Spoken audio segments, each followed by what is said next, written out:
All right, so I got a story time because I just listened to Iceman and Drake. You got me fucked up, bro. Not gonna lie, you got me fucked up. So when I made the intro to my first album about a year and a half ago, Drake was hitting me up around the time and wanted to hear music, a Drake producer. So I sent 10 songs through and they was all finna be on my album because I didn't want nobody to steal my shit because I know how people move. So boom, the one they took a liking to was the intro. Now the intro still dropped. I said, no, you can't have this song. He wanted me on his album still. He said, I'm gonna send you a verse through. Never sent a verse. I didn't give a fuck till I just went and listened to Iceman and I listened to Little Birdie and then I went back and listened to the intro of my first album. Twin, that's the only beat I've ever produced and sat there and produced. Don't rip my shit and repitch it like that, fam. That's fried. That's fried out and fucked up, twin. Drake's camp reached out, asked for music. He sent 10 songs and told them no on the one they wanted. That song opened his debut tape, and now it's allegedly on Iceman. That's the claim 1900Rugrat made publicly on Instagram within hours of Drake dropping 3 albums simultaneously on May 15th, 2026. He went to track 15 on Iceman, listened to a song called Little Birdie, went back and listened to the intro of his own debut tape, Porch to the Pent, and posted a video saying it plainly. That's the only beat I've ever produced and sat there and made myself. Don't rip my stuff and repitch it like that, fam. No question mark in that statement. No, I think it sounds similar. A direct claim from a man who knows what his own creation sounds like. Here's who 1900Rugrat is and why this story is bigger than it might look. Miles Spiel grew up in Limestone Creek, Florida, Palm Beach County, population just over 1,000 people. He was adopted 2 weeks after birth. At 14, his adoptive parents kicked him out. He moved in with a friend, started rapping because he thought he could do it better than a classmate who was rapping in front of him, and ground out for years in total obscurity, recording on a Turtle Beach video game headset. Working at Walmart and Tijuana Flats. Couldn't hold a job more than 4 months. Then in September 2024, he dropped One Take Freestyle and it went viral. #1 on Spotify's US viral chart within weeks. He signed to Remain Solid and 300 Entertainment. His debut tape, Porch to the Pent, dropped February 28, 2025. Kodak Black, Lil Yachty, Lil Uzi Vert all posted him. The New York Times called his style fully formed. The Fader named him an artist to watch, and then Drake reposted him. February 2025, Drake was on tour in Australia and posted an Instagram reel of himself on stage. Bullet hole hoodie, smoke effects, with Rugrats 1 Take Freestyle basslines echoing through the venue. Rugrat said he literally shook his girl awake when he saw it.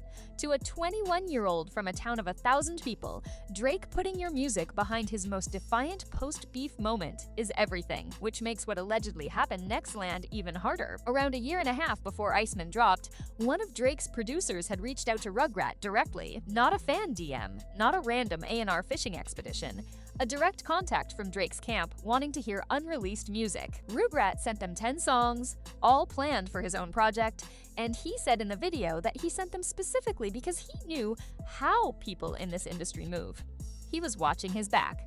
The one Drake's team zeroed in on was the intro, the same track that would become the opening of Porch to the Pent. Rugrat said no, flat out.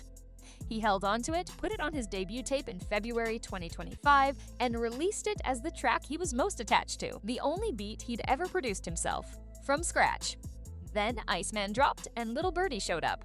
The song is credited in writing solely to Drake. No co-production credit. No Rugrat anywhere on the listing. Side-by-side comparisons started spreading across social media within hours of the claim. Reddit threads appeared. TikTok clips circulated. Fan accounts clipped both tracks together, and the timeline is concrete. Rugrat's intro on February 28, 2025.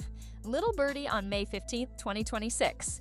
The documented contact from Drake's camp predates both. This didn't land in a vacuum. It landed on top of a decade-long catalog of similar situations. In January 2017, XXXTentacion, who was in Broward County Jail at the time, the same South Florida world Rugrat comes from, publicly called out Drake's Camp for sounding nearly identical to the cadence and flow X had pioneered on Look at Me. X's team went public. His associates said the similarities were undeniable. X himself told XXL from jail, "If Drake is going to take the flow, at least reach out." Drake denied it on BBC Radio 1 Extra and moved on. X didn't have the institutional support to push it further. In 2015, Meek Mill posted that Drake didn't write his own raps, and reference tracks leaked of an Atlanta rapper named Quentin Miller performing verses almost identically to how they'd appear on Drake records. Cadence, delivery, the whole blueprint. Drake framed Miller as a collaborator. The distinction between collaborator and ghostwriter was thin when you listen to the recordings. The Weeknd admitted to Rolling Stone that he gave Drake songs originally intended for his own mixtapes during Take Care era. Future's reference tracks leaked during the 2024 beef cycle. Lil Yachty's voice showed up on recordings that would become Drake verses. Rick Ross trolled Drake during the Kendrick beef specifically by posting a video captioned with Yachty's name and the word pen. Each situation had its own specific dynamics, but the shape of the pattern is consistent. Drake's proximity to smaller or younger artists, music that flows in one direction, minimal credit on the other end. With the X situation, the argument was about flow, harder to pin down legally even when morally clear. With Rugrat, the claim is about the actual production, an instrumental he made himself that has a cleaner legal and ethical line. And unlike X in 2017, Rugrat has a paper trail. Documented communication from Drake's camp. His own release predating Iceman by over a year. The original beat he created from scratch. The timing of all this couldn't be worse for what Drake was trying to accomplish. Iceman was specifically designed as his comeback after Kendrick Lamar dismantled him publicly in 2020. Not Like Us won Record of the Year, Song of the Year, Best Rap Song, Best Rap Performance, and Best Music Video at the 2026 Grammys. A diss track sweeping the Recording Academy. Kendrick performed it at the Super Bowl halftime show in front of 133.5 million viewers. Drake's lawsuit against Universal Music Group, arguing they improperly promoted the song, was dismissed in October 2025. Legally, Kendrick walked. Culturally, Kendrick walked. The Iceman rollout was massive by any standard. Live stream event in Toronto, 3 albums simultaneously, 43 songs, the whole city buzzing. This was supposed to be Drake's statement album. His proof that regardless of 2024, he was still here, still standing, still the biggest. Within hours of release, the first major story circulating wasn't about the diss tracks aimed at Kendrick or LeBron or Jay-Z. It was about a 21-year-old from Limestone Creek, Florida, standing in front of his camera, pointing directly at the album and saying, "You took my intro." That's a PR disaster on what should have been Drake's biggest day of the year. Drake has not publicly responded. No Instagram story, no tweet, no subliminal. And his options aren't clean. Denial is risky, given the documented contact from his production team and the audio comparisons spreading across every platform. A retroactive credit is an admission the credit wasn't there when it should have been. A quiet settlement behind the scenes is the most likely outcome if lawyers are already involved. But that would almost certainly include Rugrat being legally prevented from discussing it further, which has its own implications.